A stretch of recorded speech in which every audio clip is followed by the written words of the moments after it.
Okay, are we seeing my presentation? We are not. Oh, don't tell me that. Let's see. Share.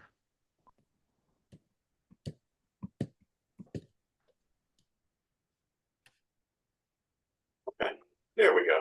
There we Oh, okay. That's better. Okay. Well, first of all, thanks everybody for inviting me to give this presentation. Um, it's actually been pretty popular. I've given it to about maybe half a dozen clubs in the last year. Um, and you'll see why after we get into it a little bit. I've got a club, a contest station down on the island of St. Lucia, and you can tell from my front page here. Um, you know, we've got a contest club down there. It's got a contest called J62K. My personal call is J68HZ. Also got a northern contest station. It's up in Illinois, called K9HZ, and that's Big Signal Ranch. It's about 150 acres with some big antennas up, and we get up there once in a while to do some contesting too. But tonight we're here to talk about, or I'm here to talk about the K9 or the J68HZ station. As I go through the presentation, if you got questions, just jump in and ask a question. I'm pretty good on my feet, so I can, let's get your questions answered so we don't forget them along the way. Okay, most of this presentation is from uh, an article that was published in NCJ. If I could get rid of this. There we go. Yeah, NCJ back in January or February of 2021. And if you want to read the whole article, go back and look at it in NCJ. I'm going to only hit the highlights here because we've only got so much time. Okay. Um, the agenda. So what I'm going to talk about tonight is, why we built the contest station. And of course, well, when I mentioned to my wife, hey, I want to build a contest station, another one, my wife said, hey, are you crazy? That's what I expected.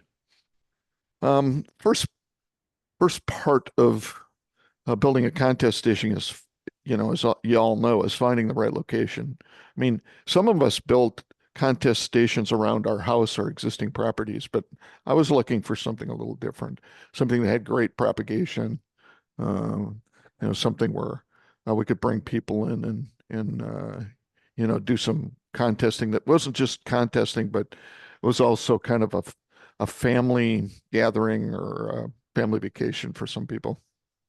I'll talk about building the station, getting busy, getting the permits and all the stuff, all the materials down there to do that. I'll talk about selecting the equipment, and keeping the wheels on the equipment. That's the important part, right? Talk a little bit about the team, the contesting results, some of the learnings, and I'll share with you some of our secret sauce. And then maybe talk a little bit about what's next. First thing I guess you need to know is who the heck I am, and I'm not gonna go through all of this junk. The important things are in yellow. 69 years old. Um, after high school, I went out to LA for a year, played music in a band, whole thing. Um, let's see, I worked in the oil business for 32 years and retired in 2018. And after I retired, I started an engineering company, and that's still going today. I also teach classes at the University of Texas here. I've been doing that since 2008. So why build another contest station? Well, contesting is really in my blood. Um, I've did many contests before, NAQP, CK Worldwide, etc., at different locations around the world. And different modes too. CW, SSB, some RIDI contests, even special call W1AW/9. I knew of plenty of other contesters that I could lean on that were personal friends that if I needed some background, if I got in a corner and got stuck, they could help me out. Again, I previously built the contest station K9HZ. It's outside of St. Louis. So over the years, my wife and I traveled extensively for work, and I mean all over the world. We had jobs, both of us in the petroleum industry, and that brought us to many countries all over the world. And we took vacations in some of those countries for over 30 years. We enjoyed getting back to the Caribbean. We enjoyed the weather there. It's beautiful. We like water. One of my wife's hobbies is diving. So perfect location for us. So we concentrated our efforts down in the Caribbean. The advantages of selecting something so close in the Caribbean is the travel is, it's only like 4 hours to get to pretty much most of the Caribbean. They speak English. They have friendly governments. It's easy to ship stuff down, and the propagation is really, really good. So some of the countries I visited, to try and make a decision. Well, throughout our years while we were vacationing, I'd take equipment with me, in a Pelican case, and sometimes I brought this went from a small transmitter to a big Pelican case to a Flex to multiple radios and bringing amplifiers, all kinds of stuff. Some of the countries we visited are like Turks and Caicos, Grand Cayman, St. Kitts, St. John, St. Bart's, Martinique, St. Lucia, Barbados, Aruba, Trinidad, and I've got calls in most of those countries. Now,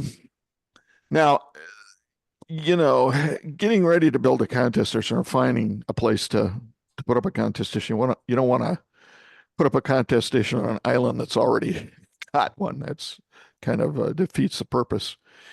And there were some good ones on, Turks and Caicos, Grand Cayman, Bonaire, Curacao, Martinique, Barbados. So, I tried to stay away from those islands and focus on, an island that, was a little bit virgin territory. So we selected St. Lucia, and the reason we did that was, well, from my standpoint, there were only 28 licensed hams on the island, even though it's got a population of 180,000.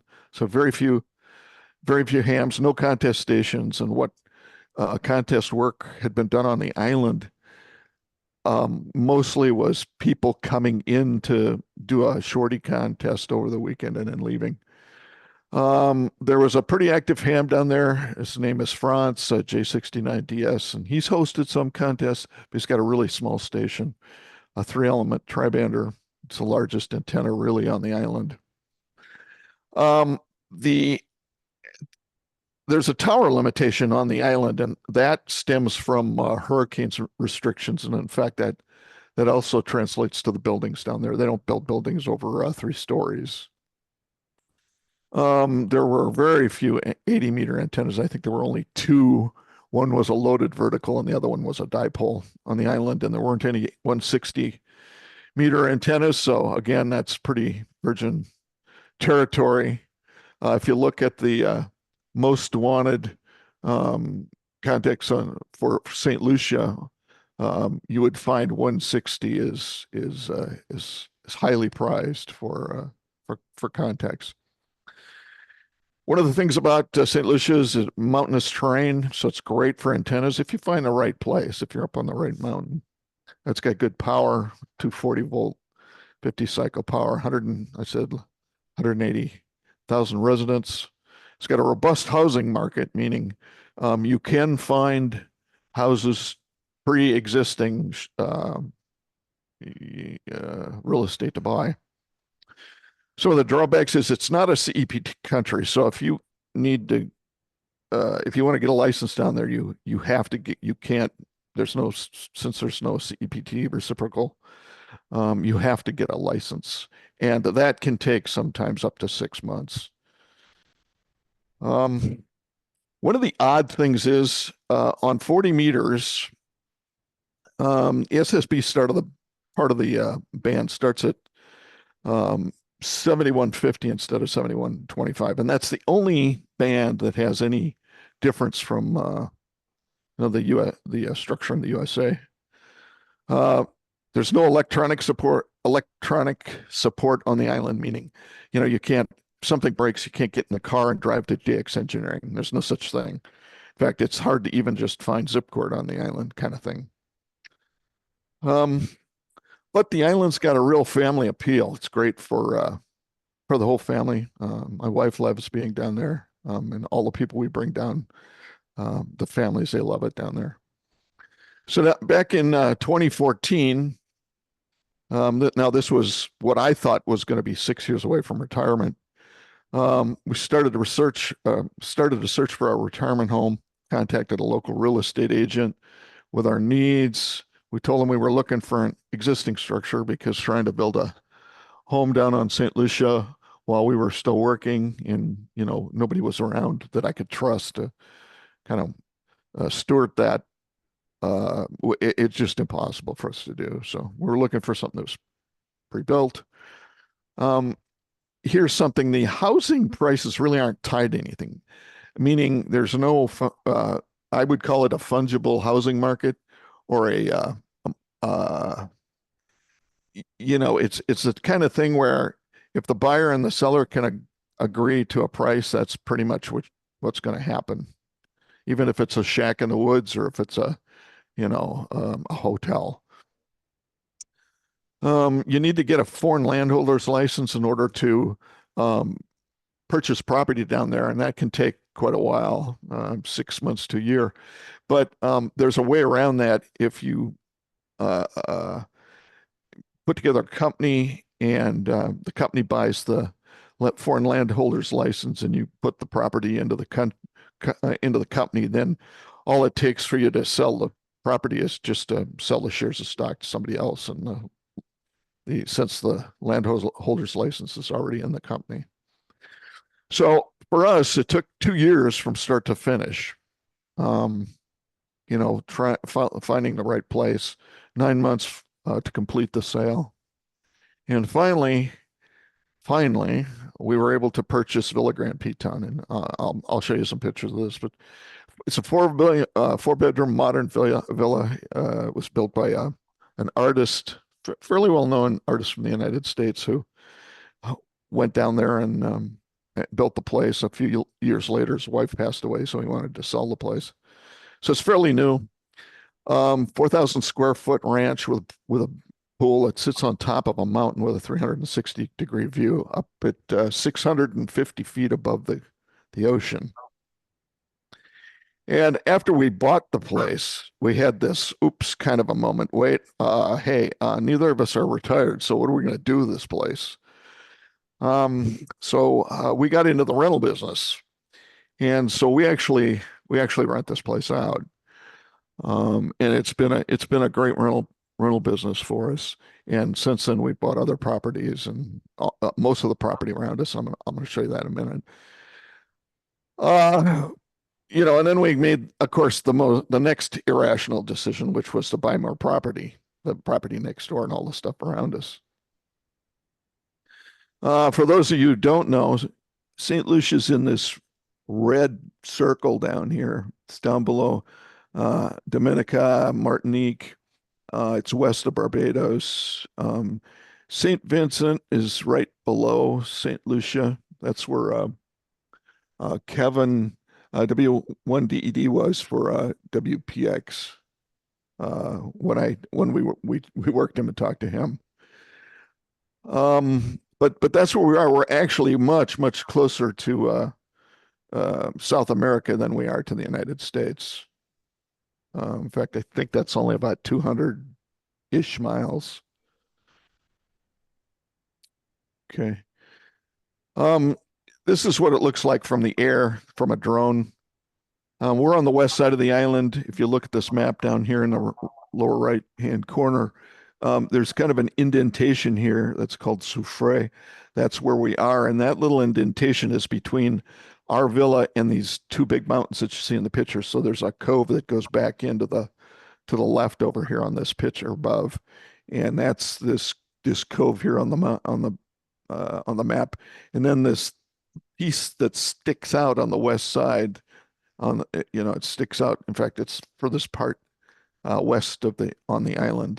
That's where we are. We're on that mountain. It's the next mountain range up north of the two mountains, which are their national heritage. They're called the Piton Mountains.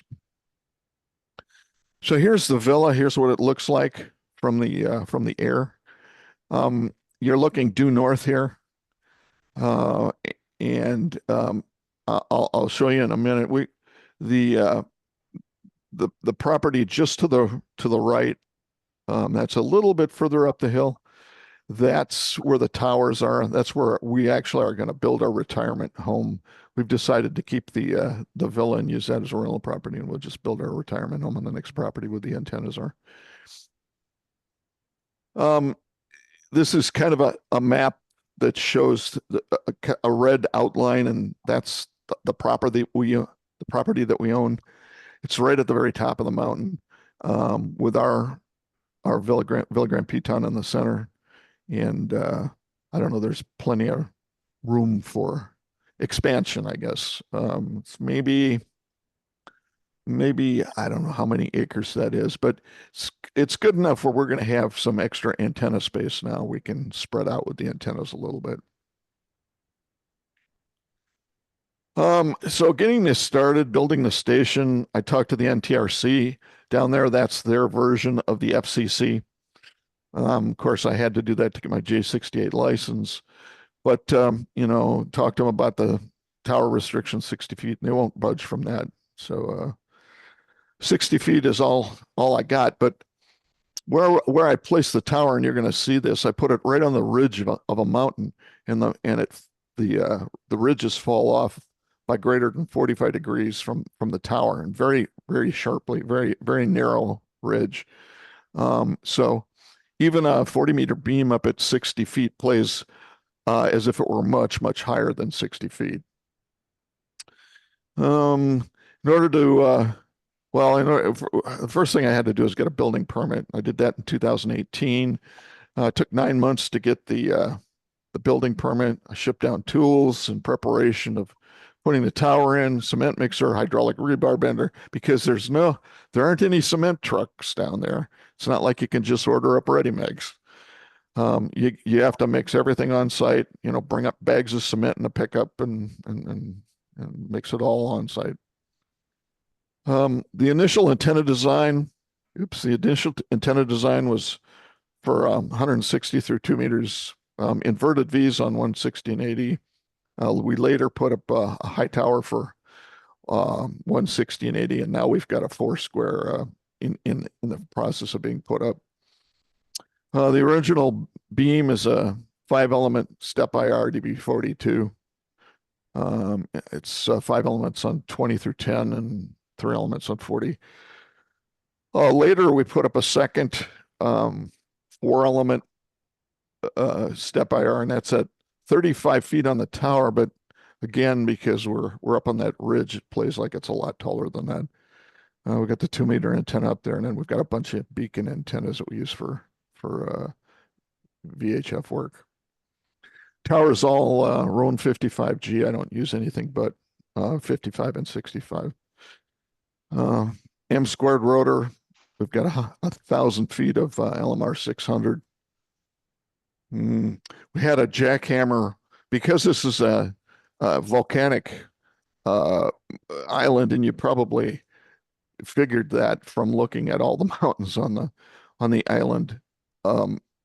Everything is solid rock, and you have to jackhammer holes for a tower and guy points and all of that.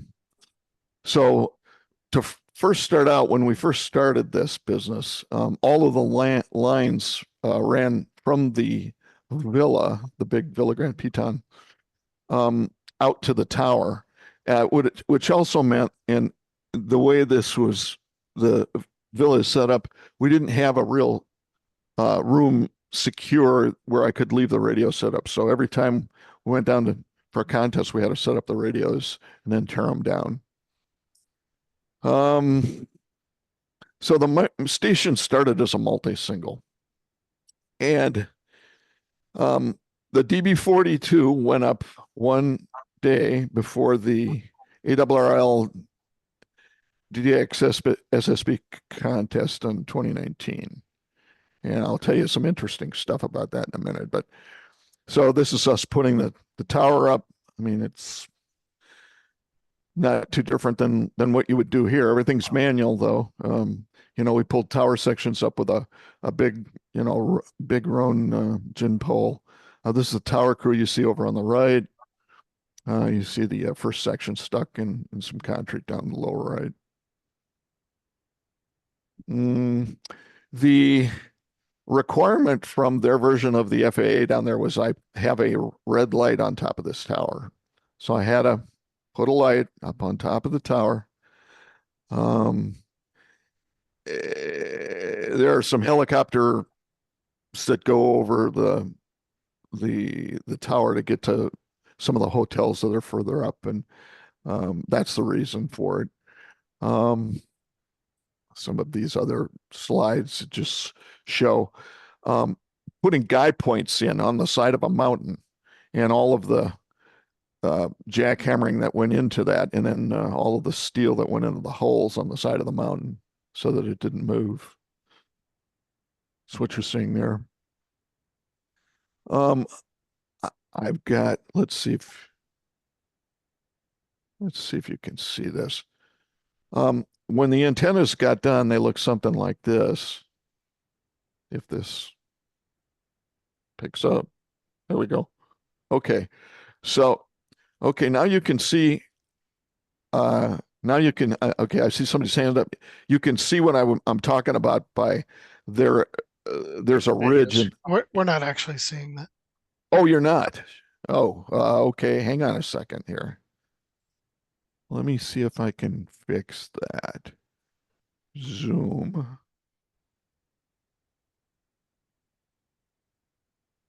There. How about now? Nope, we still see your original. Oh, there you go. Yeah. Okay. So this is some drone video that was shot. You see the ridge of this mountain and the way it falls away. So as and it's very sharp.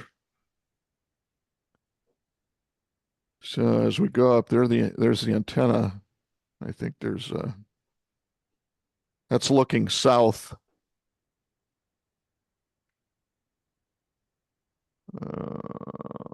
Okay. Now, let me get back and see if I can bring up another one of these.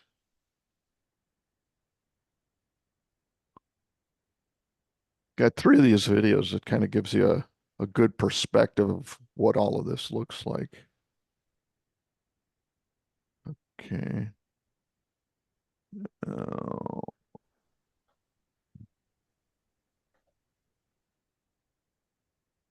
Okay. Are you seeing this next video?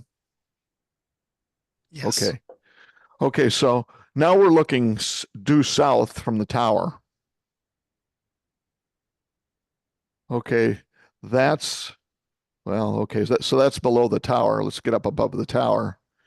And now we're looking east. And now we're looking north. Now we're looking west. Now we're looking due south. Okay. So, factoring in the takeoff angle of the antenna, we really do have pretty much a 360-degree shot here. There's one small place. It's in this shot. It's right in the center of the shot right now. where the mountain ridge is just a little bit taller. We get a little bit of interference sometime. It depends on the band. But yeah. Okay. And then I've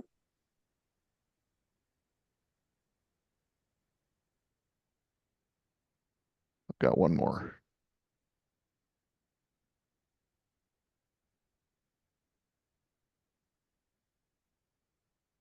Oh, yeah.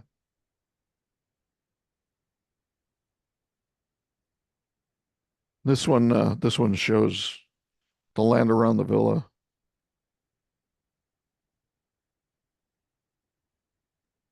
You're not sharing now. Okay, hang on.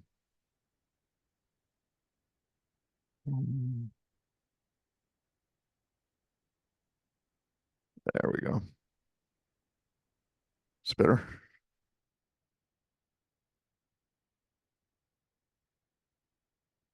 Yeah, it's there. Yeah, so this shows, let's see, how do I get rid of that? I don't know, I'll just go around. This shows the back of the villa. Okay.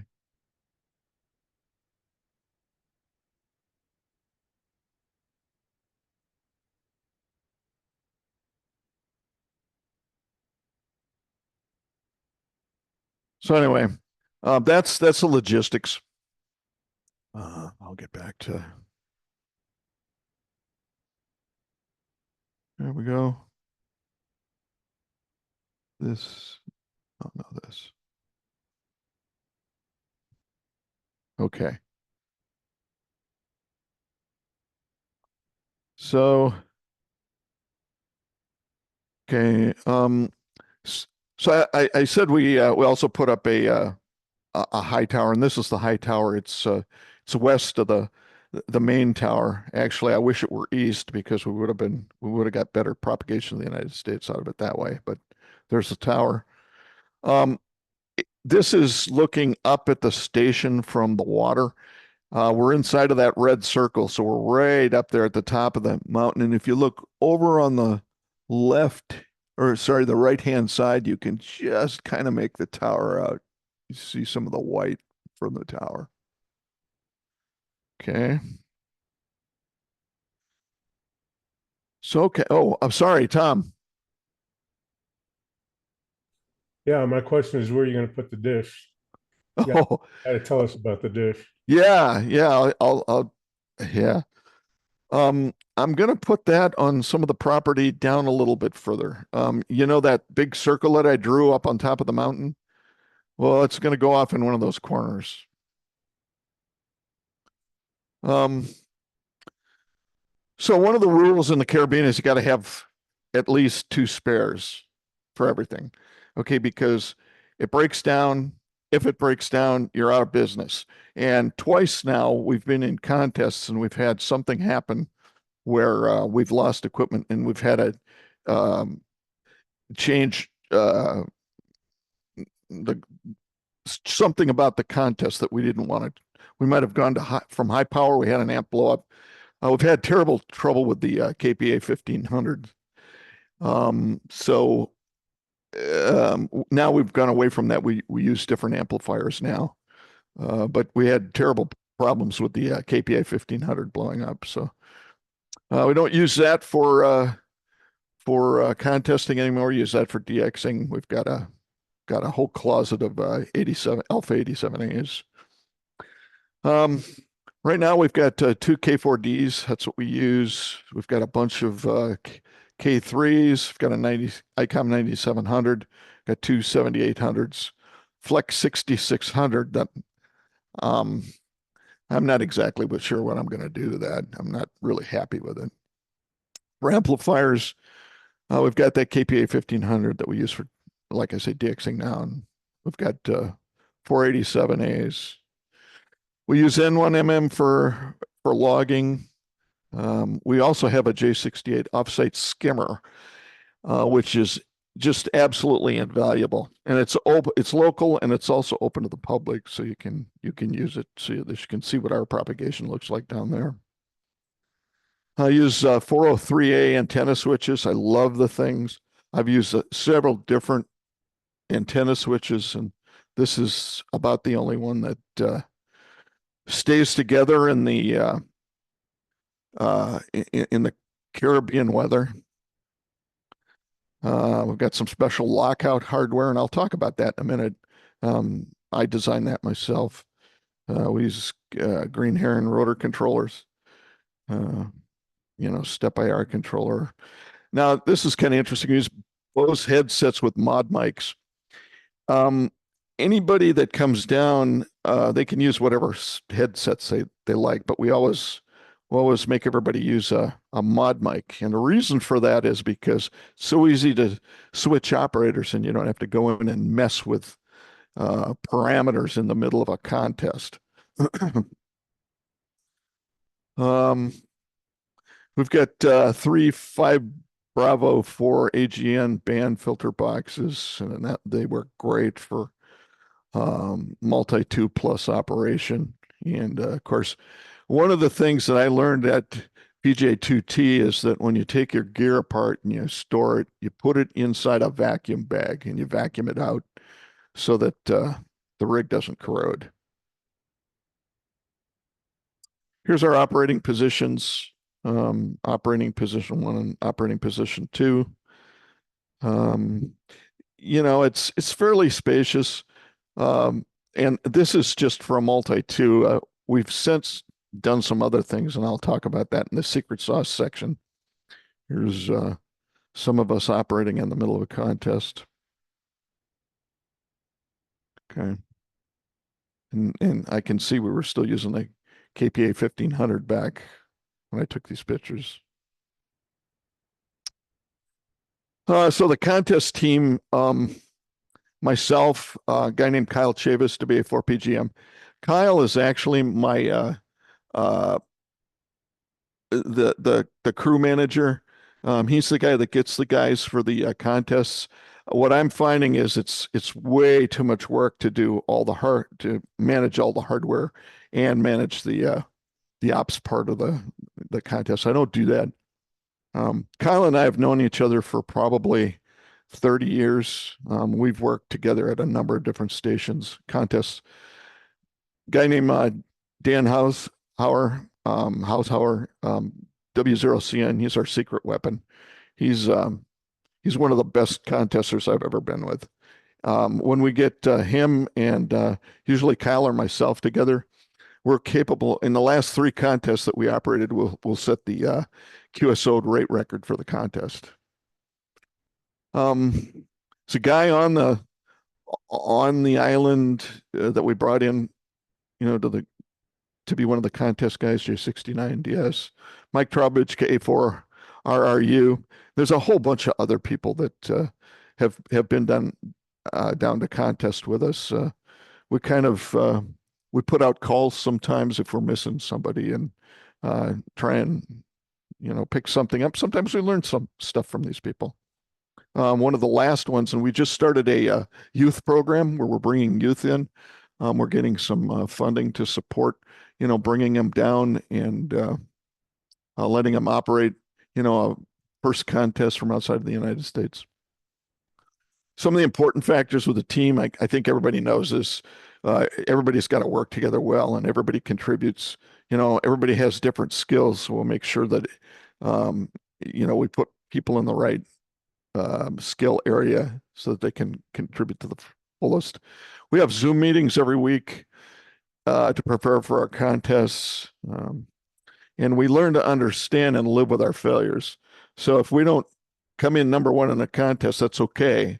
What we do is go back and dissect it and find out how we can be better. And I'm going to show you the results of that in just a minute, and you're going to see how that's made a huge difference. We've got an all hands on deck kind of a thing where, because we've got to take the radios out and set them all up. Everybody pitches in and does their thing. We got to put some radials down once in a while for the verticals. We can't leave them down because they're in a driveway and that sort of thing.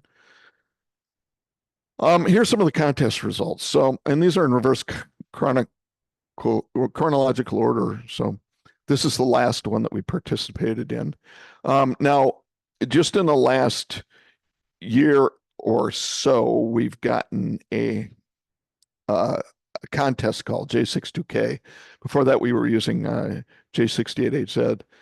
But so, you know, sixth place in CQ Worldwide WPX. 8324 contacts, okay, and 11476 pre-first, because for us, that's really good. We had a claim score of 31 million points. And it was our first multi-2. Okay, so this was a learning experience for us. Our first multi-2 in this contest. I mean, we've done multi-2s before, but in this contest. So before that, this year, I mean, we did the ARRL DX SSB contest as a multi-2. 11,272 QSOs. That's one of the highest QSO rates we've ever turned in with 331 mults. It's our best score ever. Came in third place. Let's see, and you know, we can go down and look at some of these. You can see that we learn a lot as we go. Now the ARRL SSB DX contest, you see back here in 2022 with 8262 QSOs, we came in second place, and the first place station was ZF1A. Okay, on the next page in 2021, you see we came in first place and ZF1A came in second place. And that year we almost beat the multi station in QSOs with 8457, only 5% away. Okay, what you should get out of this is there are just a few stations down there, and we compete very well with these stations, and it's a very, very modest contest station, very modest. Okay, I've only got one tower and, you know, two big antennas. One of them was stationary until just recently, and just got a tick ring at Hamvention to put on that second lower antenna. Okay, so learnings, and these are just kind of random. In our first contest ever, ARRL SSB DX 2019, we put the antenna up and it got to be past dusk. And looking at that step IR, it looks the same from both ends. So we actually got that antenna up there backwards. And we still came in fifth place. Okay, so there is something to be said about being in the right place with propagation. We also learned that we needed a better 160 antenna, so you know, we're working on that. We're working on a 4-square transmit antenna. I've got a 4-square active receive antenna for 80 and 160, so that's not an issue. 10, 15 day and 40 night are our big bands, and on 40 meters, because we've got a 3-element beam down there, we're extremely loud everywhere. We can do multi-2 with the second fixed antenna that I talked about. Now that it's going to have a rotor on it, we'll be able to move it, and it'll be much better from the standpoint of you know, being able to, you know, work. Right now it's pointed at the United States, so it's great for the ARRL contests, but you know, we want to be able to work some of the worldwide contests too, and it'd be great to be able to touch Europe with it. We switched to a, you know, there was some growing pains when we first got the contest station going, meaning multi-single moving to multi-2. We had to switch to a kind of a single band run pounds kind of a model with lockout. I'm going to talk more about that in just a second. There's a lot of hardware to maintain, especially when you're taking it down and putting it up every time. For multi-2 operation, we're we were learning to be more efficient at moving multipliers. A lot of the guys that we'd brought in had never, been in a multi-2 situation before. So, I mean, I'm sure you guys know moving multipliers is a big deal. Then we do this thing called in-band call stacking. We started out doing this by having multiple ops on the same radio. We've got a headphone box, and we'll have 3 or 4 guys sitting there with computers and listening for calls, and one operator, and the rest of the guys will stack calls for the run guy. Just by listening, because you get in big piles and you don't always hear all of the call signs. Now we've expanded that now so that we've got multiple radios, in-band radios, and we may have a hunt and pounce radio and a run radio, and they're connected through lockout boxes, so only one radio can be transmitting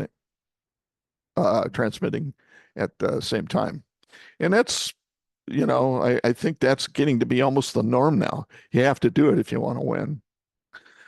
A big part of our contesting involves planning, okay, to understand propagation. That's one of the reasons we have the meetings beforehand. The step IR antennas have been nothing but trouble, and I'd love to be able to put up anything else. And I've talked to a number of manufacturers about building some antennas down there. What you guys don't know is in another life, I was an antenna designer. I'm one of the guys who peer reviewed some of the NEC programs when I was in graduate school. So I'm really familiar with those programs, and I'm good at building antennas. I just don't have the time right now to build them myself, so I'm trying to job them out and get something done. But the issue is, I've got one tower, okay, for all of the antennas that need to go on the tower. Let's see. Oh, Quick go question. ahead. Okay, success T. Yeah. Does the salt water mess up the step IRs in general? Not at all. If anything, it helps the propagation. Brings the angle of takeoff down, actually. What kind of problems? Just the standard step IR problems are gonna happen? Oh, okay. Well, I mean, just their construction and their reliability. Okay. I mean, they're great antennas when they work, but they're great antennas when they work. Thanks. I mean, yeah. I could go into we could have a whole separate presentation on step IR antennas, and I'll show you something. Well, you're going to see some in these pictures. Okay, so cracked housings because of wind whip. Okay, you see that at the picture in the top up here. We had a hurricane come through, and you see the picture just to the right of that, and it bent the boom on the big antenna. Step IR had this funky way of putting what they call the returns for the Moxon type element, so that the element went around a corner, run around the circle, folded back on itself. And they used little clamps to keep those returns on, and that was just a bad situation. So we designed a new way of doing that, using a heat shrink tubing and some other gadgetry. And sure, it turns out that now Step IR does. I mean, once they saw what we did, they did exactly the same thing, and that's what they offer. We learned What's a going lot on with that balun? Okay, well, so we learned a lot about balance. That's supposed to be a kilowatt balun. Well, that's BS. That's not a kilowatt balun.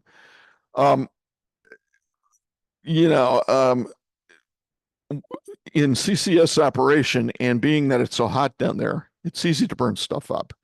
Okay, so we burned up one of these baluns. That's for the 160 antenna, inverted V. And so you can see the baluns next to it. That's what we've got up there now. Those are 10 kW baluns. But I mean, we rarely even run full power in contests. If we run, I mean, we normally set the amps at 1,000 watts. What is that horizontal black tube above the balun? It's a piece of Delrin. So the antenna wire itself, the element goes into a hole there and gets wound around and soldered. I use only copper weld. It's the only thing that holds up down there in the weather and the wind and the weather and mechanically. And then I hang the balun from the insulator, and there are two straps that go around the wire on each side and get soldered down. So that's what that's all about. I'm And those surprised they use braid. actually that's a special type of braid. It doesn't corrode. It's a special type of braid. It's a rare earth metal. I'll think of it in a minute. The Navy uses it a lot. It's kind of a goldish color. But anyway, I mean, it's expensive. It's like $20 a foot. But you know what? If you never have to touch that again, I don't know. It's worth it. Monel. Yeah, I don't think it's Monel because it's solderable. I thought it started with a Z. Okay. I don't know. I don't remember. I'll think of it as we move along here. Here's some of the other things. Okay, so what's next? We're looking for alternatives to the step IR antennas. We're going to be constructing an EME station down there and a satellite station. I own two of these big dishes. One of them I took down in Nevada near Tom, and the other one I got from Southwest Research Institute here in Texas. One of them's 30 feet and the other one's 27 feet. But I'm going to ship one of those two dishes down there, and we're gonna do some real EME with that. We're building an outboard building, and it's about half done right now. A ham shack up on the property. It's 3 feet from the tower. So the coax lines are going to be short. Everything's going to be good about that. We won't have to take the equipment down. Every time we end a contest, it can just stay together, and we'll run a dehumidifier in there to keep the water out, and just keep getting better. I mean, just keep practicing and using the latest gadgets and processes and procedures to do better. You guys know all about that.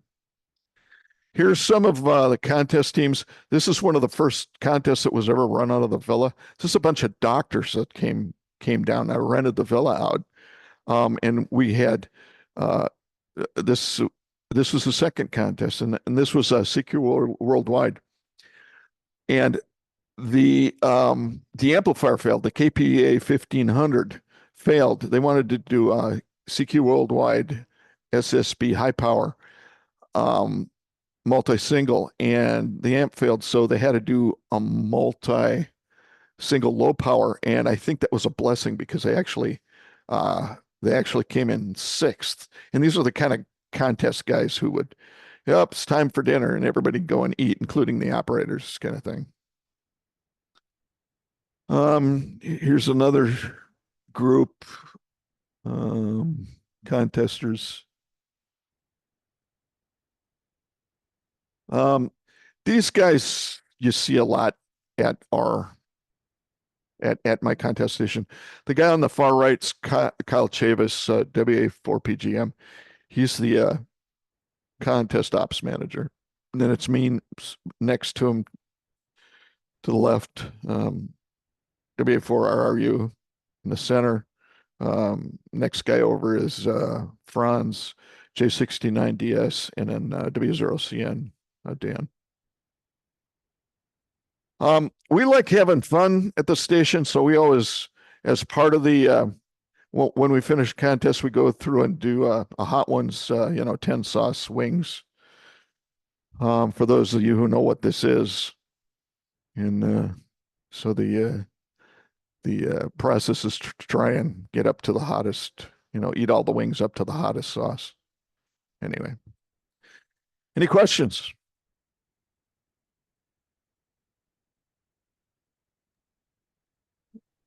Yeah, great presentation. Thanks. Oh, John, you're muted. What amplifiers are you going to go with after giving up on the KPA 1500? So what I've been doing is buying up alphas. I bought up. I've got 5 87As. I've got 4 that are in service, and I've got 1 that's a project amp, and I've got probably half a dozen sets of tubes for them. I also bought a 9500 at Hamvention this year for less than $3,000. Wow. Yeah, with a good tube in it. Hmm. But they're workhorses. I mean, you guys know. Are you able to put a lot of mast above the 60-foot tower? Well, I've got about 12 feet above it right now for the 2-meter beam. I hesitate to go up too much further. I mean, you have to balance that against the, lever arm, Sure. down into the tower and all of that. The big beam is going to have to stay right at the top of the tower, or whatever big beam replaces it. One of the things I could do, and I've thought about this, is I could probably put 2 big antennas on that mast, and moving that 2-meter beam down to one of my other properties. It's just that it's so well located right there because it's the highest point on all of our properties. Are you planning to side mount some fixed antennas or ring rotors or? Yeah, I'm sure I've got a picture of the 4-element step IR someplace, but it's about, looks like it would be about in the middle of the tower. Okay, I've already got it. It's been there for over a year now, almost 2 years. And I just picked up a tick ring so I can put the thing on a ring. Actually, I picked up 5 tick rings. But we'll put up a ring so that we can rotate it to Europe. Were you going to talk about your lockout system? Yeah, I can. So, I mean, we put together sort of a set of specifications. It's multi-banded and multi-radioed. So you can assign any number of radios to a band, and in that band, it's managed such that only one radio in the band, or as many as you assign, can transmit at once. And then for multi-single contests, we've also got the ability to also set it up so that it only allows one radio no matter how many bands you're operating. But it was some pretty simple software. It just uses a little Arduino. We did a little bit of programming and connects to each of the radios. So you're working with the inhibit lines or the PTT lines or all of the above? Yeah. For the for the aircraft, you can use the inhibit line. For the other radios, we just use PTT breaks. And I found this to be, the guys got a little bit confused sometimes transmitting, and all of a sudden nothing comes out of the radio. So what I did is I built these little LED lights that sit up on top of the radio. So if it goes red, you know that you're not on the air. So the in-band guys can't hear anything while the run station is transmitting, or they have a separate antenna they can hear on, or what? Oh, no. We've got some very, very well, very sharply defined filters, so we can actually do that. You have filters in the middle of the bands? Yes, sir. So where did you get those? I designed and built those myself. That's a little bit of secret sauce. How long is it going to be a secret? Well, I don't know. I mean, I've had a couple of guys ask me to publish some, in NCJ or in one of the QEX or, in QST, something like that. One of the rags. So for example, it's like a cavity or something that filters like 50.0. Well, that's right. You're doing phones, not CW. Would be a different story probably, but right. Right. Yeah. Uses some interesting technology. And it's computer assisted. So, you can trim the filters as you move. It's really neat. Are you listening on a different antenna when the other person's transmitting? Don't have to. So how close are you able to listen to your run station?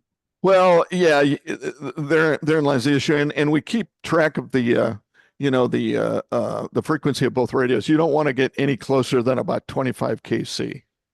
Mm-hmm. Okay. So, I mean, that should give you an idea. 25 kc, you've got to have skirts of about 90 dB in order to, in order to reasonably do that. So, Yeah. On what band are you talking 25? well, I mean, it's so we can do that on 15, 20, 40, 80, and 160. 10 meters is a little bit tricky. We can't do it there. We need a little bit more space. Mm-hmm. Fortunately, you got it. Is it a combination of like bandpass filters and phasing, or? It's secret sauce. No, I'll publish this thing. I just I think right now my contest team would kill me if I. That's all right. 90 dB skirts is pretty impressive. Yeah. Now I don't know if you are any of you guys familiar with the T1 T41 project? Do you guys know what that is? Some station in Cuba. No, the T41 project. It's a software-defined transceiver by Al Purdom and Jack Purdom and Al Peters. And I'm the guy who designed the second round of the hardware for that transceiver, and some of the filtering that I used for in-band operation is used in that radio. For different reasons, but if you're interested, you got to check that out. Gary, NA60 just posted a link to 4sqrp.com T41. That's main. it. Yeah, that's it. The V12 version 12 is the one you want. Yeah.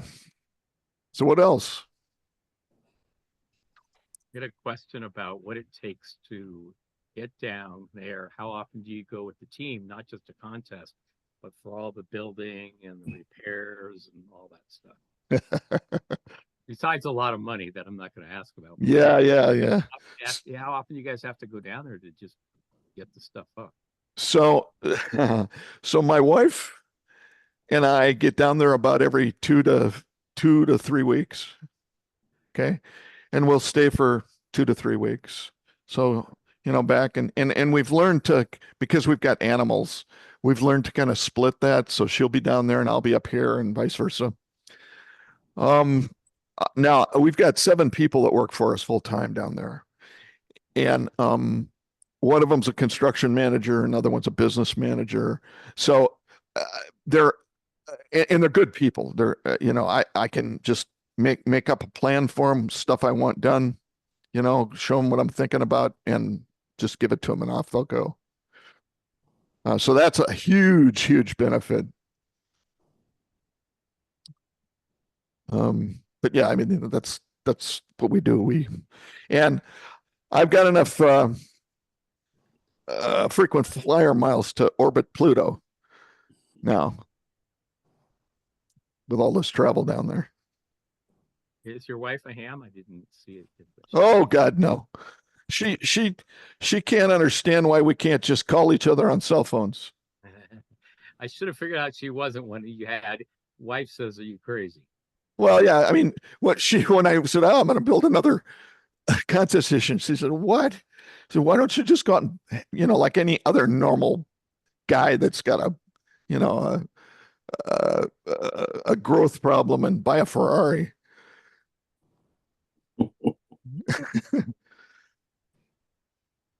So no, I parked my Ferrari on the island and talk and do it. So what does your wife spend all her money on? So her hobbies are cooking. She's a fantastic cook. And we've got in this house here, we've got 3 kitchens.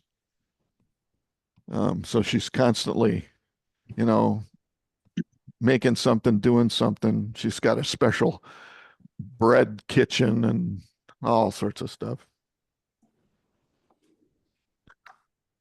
Bill, what do you work on 2 meters down there? Why do you have that set up? Well, so you know, I knew we were going to have some operation, some good operations, good propagation from down there. I used to go down a couple of times a year to Bon Air, and I got to befriend PJ4 VHF. He's the guy who was the station manager for that big Christian rock radio station down on the south end of the island. And while I was down there, one of the times when I was down there, he brought me to the station, and he had built a rope, like 100 element 2-meter beam, and he was, you know, showing me how that worked, and he had it pointed towards South Africa, and he said, "I just can't get South Africa. I just can't get it." So I thought, well, you know, I'll give it a shot, and I put that 2-meter antenna up, and sure enough, able to pull it up with, and I actually have worked South Africa from using that antenna too on digital modes. So yeah, that's what that's all about. What else? What's the road like to the villa? Oh, you don't want to drive it. It's Is that what you tell all your guests? no, I encourage you to go out and read villagrandpetong.com, read about the road. What it says is hire the driver. Lots of ruts and curves. Oh, and it's all rock. And it's not, and loose rock. It's not, you know. So it's white knuckle time getting up there in a car. Absolutely. Yep. It's carved out of the side of the mountain. So you've only got maybe 12-foot wide lane, and you got cars passing on those 12-foot wide lanes, and it's really something. Mm-hmm.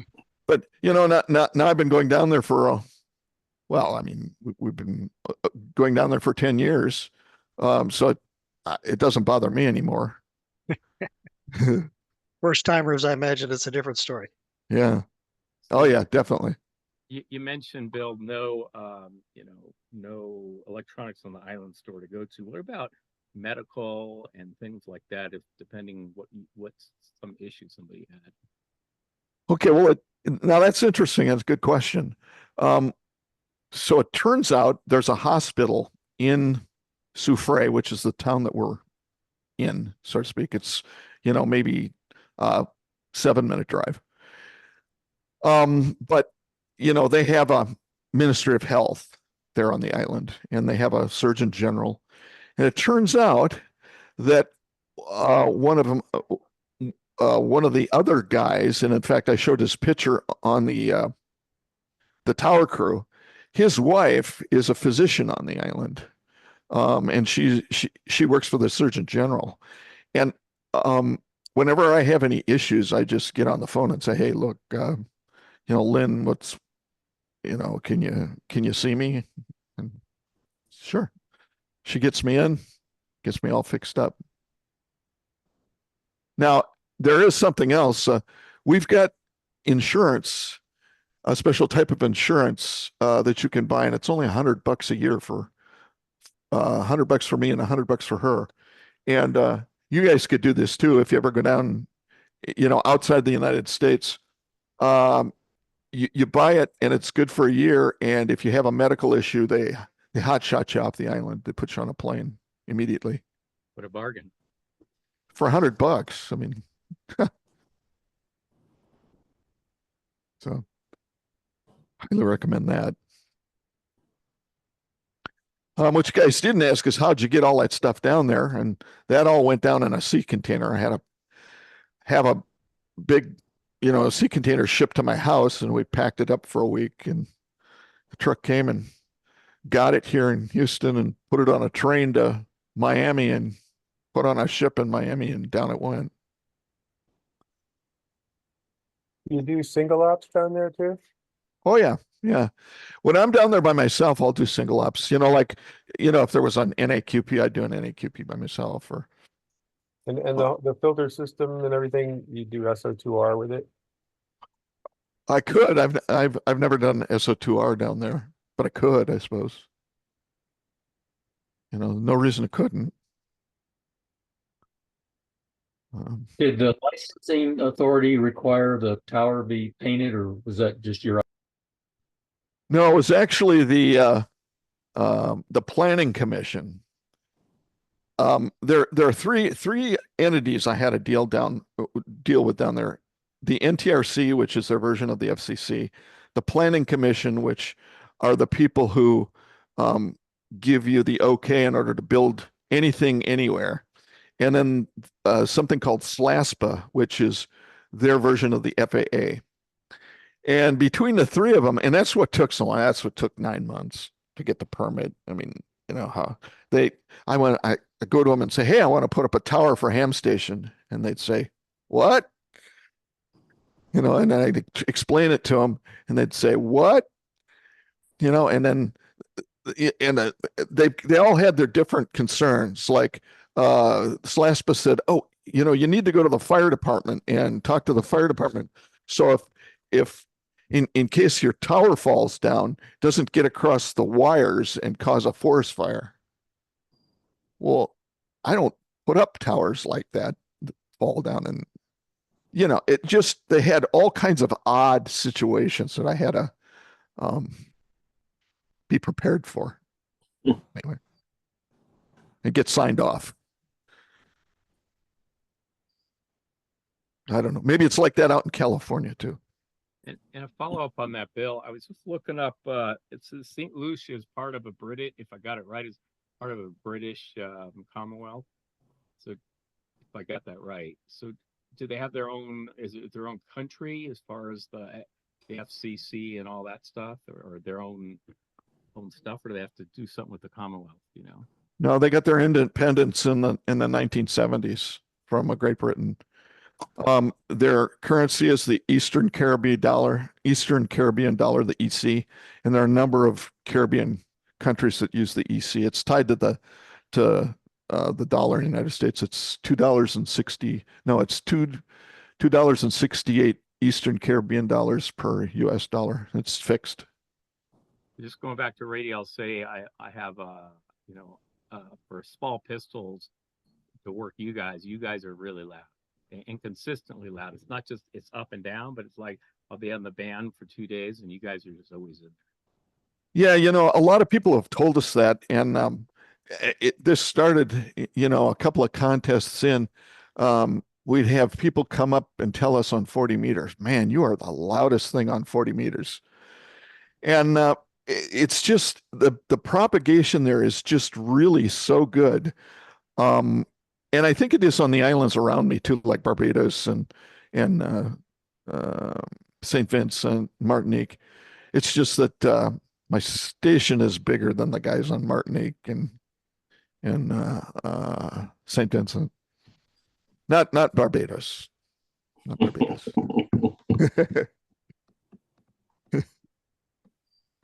But what were those, you said plastic bags that you could pull a vacuum on and for the radios for the yeah, and you guys you should use those in your house too. I mean, if you got radio equipment that's kind of gathering dust, you ought to put it in a vacuum bag. It's the same kind of bags. Your wives are going to know about this. That you put like quilts in, and then you use a vacuum and suck the air out of them. They work great. Keep all the moist, and you throw a little desiccant bag in there, and I don't know. Okay. They work great. My wife uses, now I think I know what you're talking about. My wife uses that for knitting, so moths don't get into wool and stuff like that. Yeah. There you go. It's like a bag, and then you pull a vacuum. Yep. And they're cheap too. You can get a box for about $5 or something, and you go through them because there's sharp edges on the radios and whatnot. I just wanted to chime in. Thank you very much for doing this. I'm going to pause. I'm going to stop the recording, but of course, please carry on with questions and answers. And thank you again. Yeah, thanks, David.